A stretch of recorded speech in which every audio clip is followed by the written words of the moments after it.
Za Applemo.cz Monika Nová. Jak si zorganizovat ikony na plochách?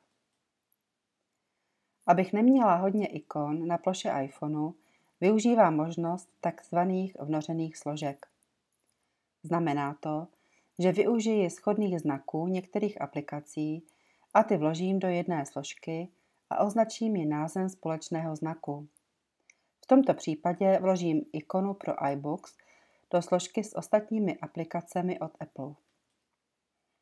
Podržím ikonu, až se začne chvět, poté přesouvám na ikonu vnořené složky a podržím, pokud se neumístí. Poté zadám společný znak, například Apple. Znovu si zkontroluji, zda je ikona správně umístěná a pokud ano, tlačítkem Home button ukončím přenesení ikony. A je to.